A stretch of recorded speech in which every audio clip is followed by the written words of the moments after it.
Hi, I'm Bonnie Browning, the show director for the American Quilter Society, and I get the privilege of interviewing Cheryl See, who happens to be our hand workmanship for this year's quilt show. Congratulations, Cheryl. Thank you so much, Bonnie. All right, now, tell us a little bit about your quilt and what inspired you to make this 12,000, how many thousand? I know. How many thousand hexagons? Well, I kind of had rainbows on the brain.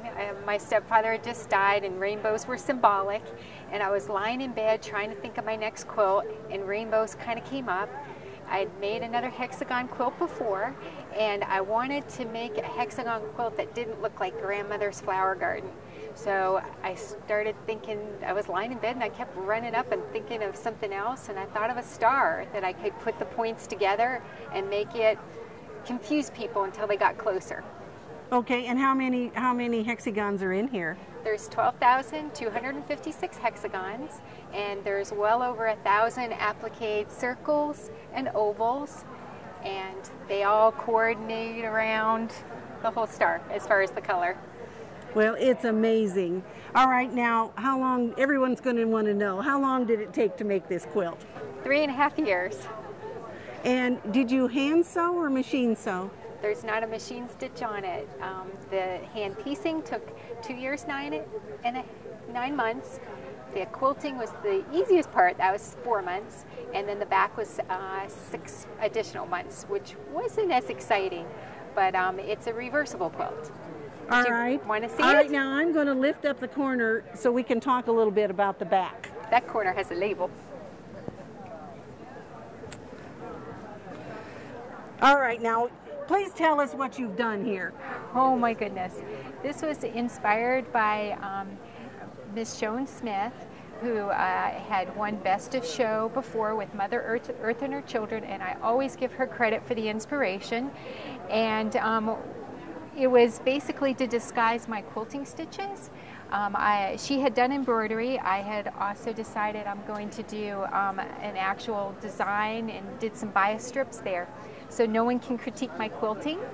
And I initially thought I was going to do a secondary design here, but I limited it just to a label. I think I was kind of done after 3.5 years. Okay, now if you look at this really close up, you're going to see she's done both embroidery stitches, and she's also done 1/4-inch bias tape, which is not glued down, it is hand stitched, correct? Yes, it goes over the rod pocket, the design. All right, is there something you'd like to tell us about this quilt?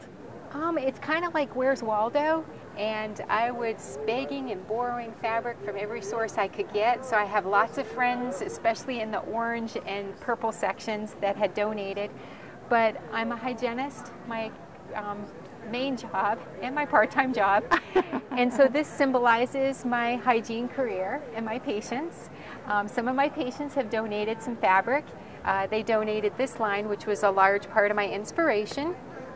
And you can see Elvis, you can see dog paws. I'm a big dog fan. And after a while, I really started to mock grandmother's flower garden. So you'll see very, very hidden grandmother's flower gardens like this. Oh, yes. And then I started getting, that's too subtle, and I started getting bolder. Yeah, and I see those. There's grandmother's flowers gardens all over.